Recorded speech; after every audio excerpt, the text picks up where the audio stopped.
Hey there, let's jump in and do a video on, is the housing market stuck with sales and listings barely moving? Not too many sales, not too many listings. What's going on with the US market?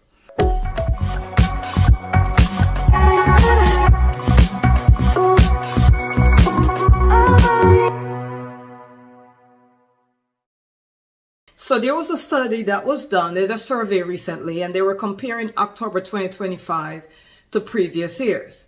And the first thing we found was the median price across the US for a home is $440,000. The median days on the market spent on an average across the US is 51 days. However, we know we have different pockets, different network, different areas doing different things. And I'm in a network with many different agents. We do a lot of referrals within our network. So I kind of have an handle, a little bit, on most of the areas in the US on what they're doing. I'm currently based in Orlando, Florida, in the Central Florida area, and our market has slowed a lot. In our market, new construction homes is the way to go because builders are giving so much more incentives than a regular resale seller would.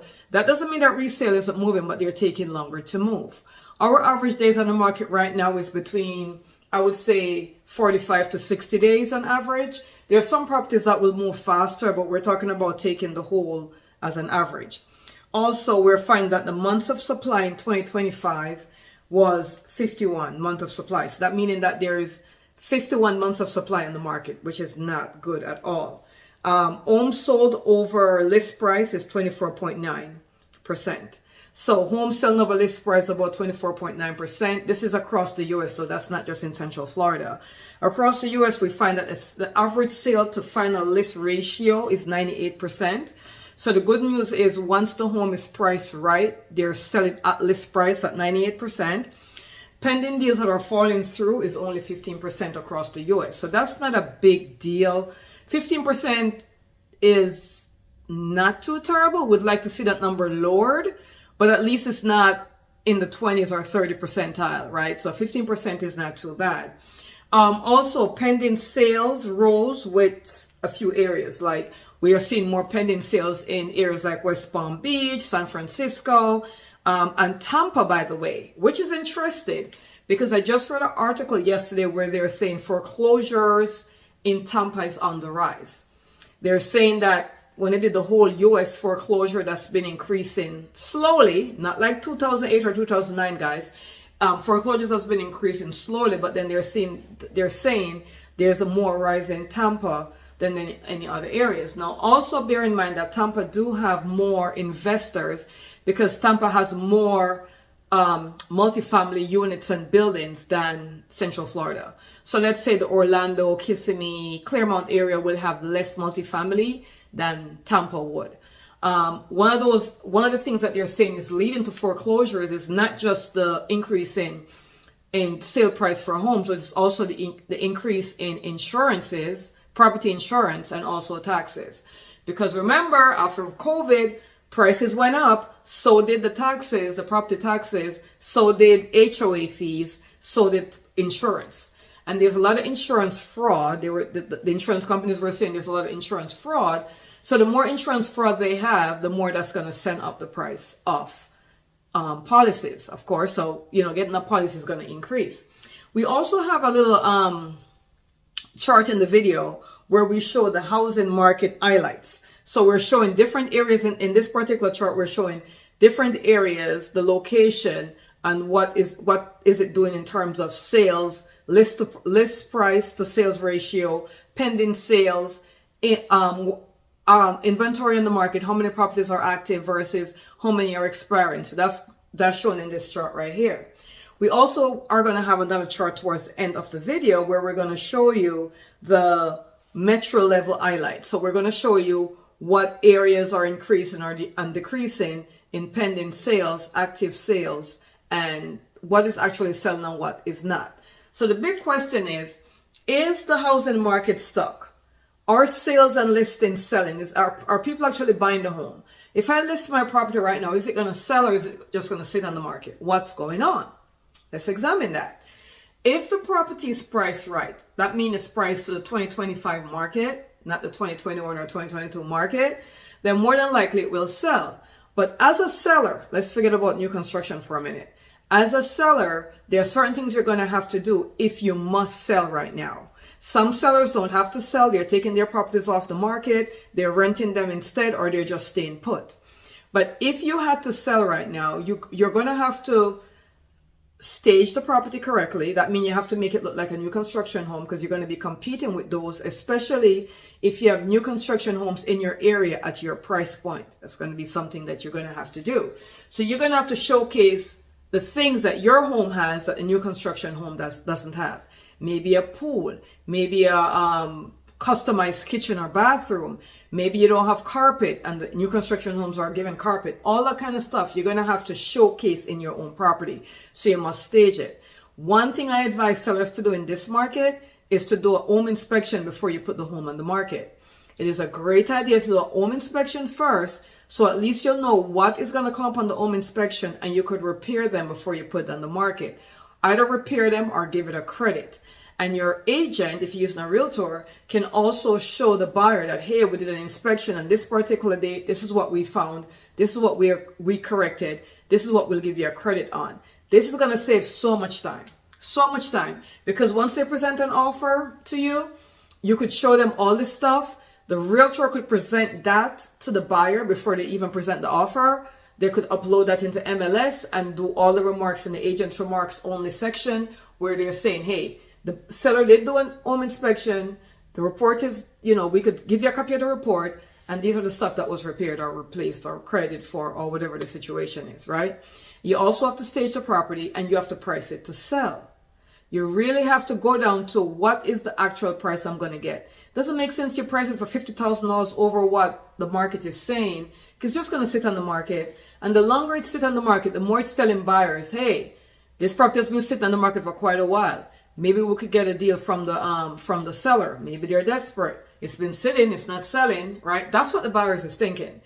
The sellers are thinking, I'm just going to price at this price. Let's see what happens. If it doesn't happen, oh well, I don't have to sell.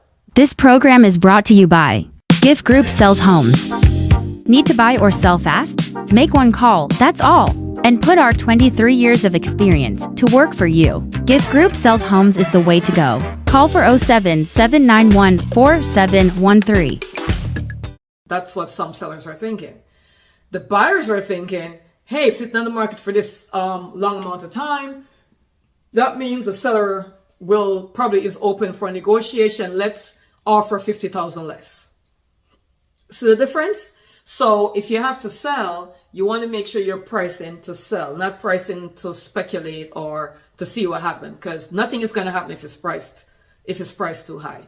So you want to price it to sell. And the next thing you want to do is you're going to watch what's happening every week. So if you put on the market for sale and the first week nothing is happening, then we got to do something. And if you're like, okay, you know what, it's only a week, let's do a second week. You don't want to move after 2 weeks. So after 2 weeks, you don't want to leave it, meaning you don't want to leave it as it is. You need to do something to make it move after 2 weeks. If it's on the market and nothing is happening and 2 weeks has passed, then something is definitely wrong. And you're going to want to do something to adjust to the market to make sure you're able to sell the property. That's what's going on. When it comes to listing, buyers have way more listings to choose from now. They have a lot of listings to choose from. So it's not just your home.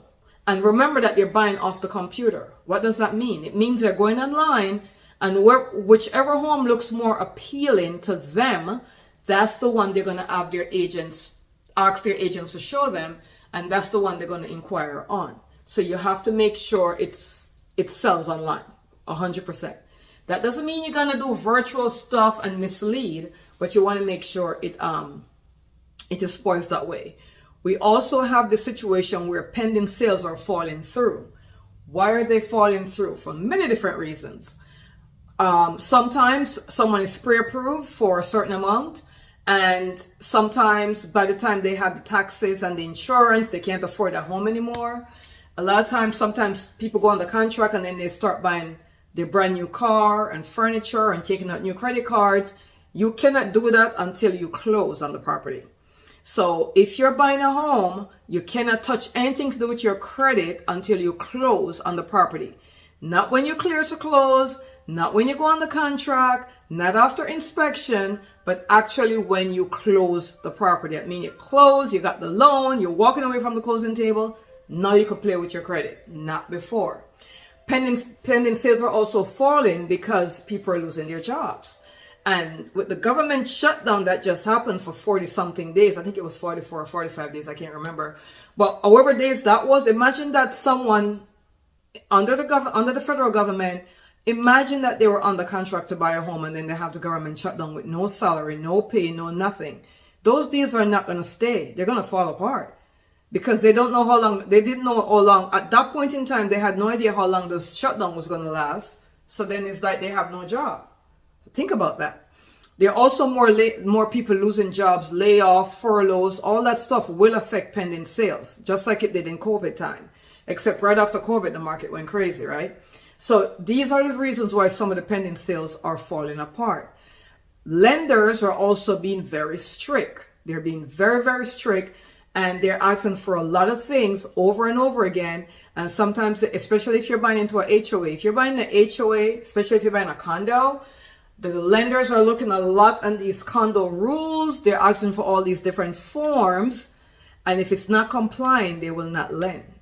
And especially if you're buying the condo as an investment. I just learned that from my lender yesterday, that they're scrutinizing condos that are being bought for investment purposes over condos that are being bought for owner occupants. So Fannie and Freddie will say, hey, was this particular form done? And all the condo association have to say yes or no if you're owner occupied. However, if you're buying a condo as an investor and they ask, was this form done? Guess what? They're asking for proof that it was done, right? I don't want to complicate you with all these different forms, but that's what's happening. So if you're buying the HOA, you got to be careful. It could be that maybe when you went on the contract, the HOA due was, let's say, $500 a month, and now that you're about to close and they do the espousal letter, now the HOA is at $700, maybe it increased in between that time. It's a possibility. And now you don't qualify because now you got to pay $200 more per month, and that kills the debt to income ratio right there, right? So yeah, so that's one of the reasons why these things are happening. So if you're in the market to buy or to sell, you have to be aware of every single thing that's on the market right now. You got to keep your ear on the ground. And if you're using a realtor, the realtor got to keep you updated on what's going on, because this is an everyday. Something is changing all the time in this market that we're in. Buyers absolutely have the upper hand in this market. They have more negotiating power. If you're into new construction, there are builders, some builders that are offering down payment assistance. So they will give you 3.5% for your down payment on an FHA loan, and they will also pay all your closing costs. The 3.5% doesn't have to be paid back if you stay in the home for more than 3 years. There are other builders that are starting off interest rate at 1.99% for the first year, 2.9 for the second year, 3.9 for the third year, and then the fourth year goes to 4.99%, and it stays that way to the end of the loan, to the life of the loan, which is the third year. There's also news in the air that there may be a 50-year mortgage coming up. We're not sure how that's going to work out. That has its pros and its cons, as with any other financial tool that is put on the market. There's also another program being talked about where they're saying people could travel with their interest rate, right? They have a traveling rate. So if you are in a home right now and you're paying, and you are at 2.5%, and you're going to buy another home, you'll get the same 2.5%. I don't think that's going to pass or go, because there's a lot of things to bear in mind with that kind of situation. But we'll see. We'll never know. Hey, they might come up with a reason somehow to make that happen. So they're trying to implement different things to get the market stirring, because we all know real estate is the root of the U.S. economy. If real estate isn't good, the whole economy isn't good. And that's what we're facing right now. Some people don't want to buy a home because they are fearing that there may be a true recession, even though we're already in one, I think. But they're fearing that there's going to be a true recession, and they may have to hold on to their cash. There's also wars around the world, guys. We can't, not because we're in the U.S., we're going to be blinded to what's going on outside of the U.S. There are also wars going on, which is affecting our economy, because the U.S. does a lot of international trade.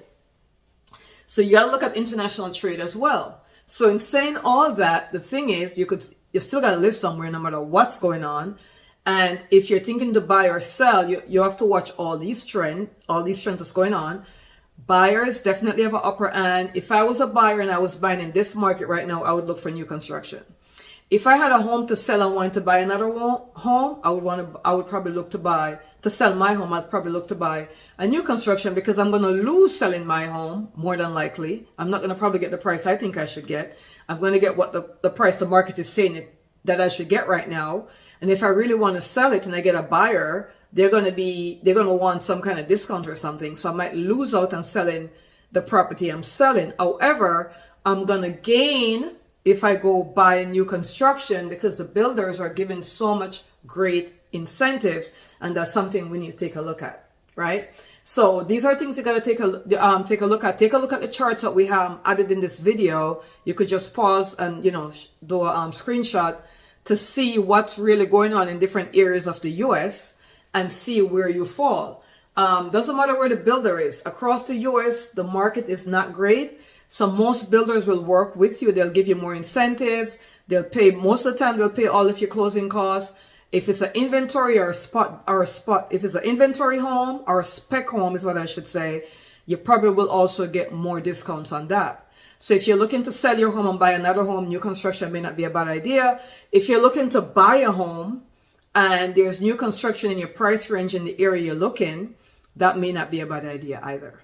Thank you so much for watching, guys. I'll see you on the next one. Let me know what you think. Let me hear your comments down below. Make sure you leave some comments and let me know, what do you think about the current state of the US market? This video is filmed, we're in we're in November. Oh my God, next week is Thanksgiving. What's wrong with me? So we're in November of 2025. I'll see you on the next video. This program is brought to you by Gift Group Sells Homes. Need to buy or sell fast? Make one call, that's all. And put our 23 years of experience to work for you. Gift Group Sells Homes is the way to go. Call for 07 791 4713.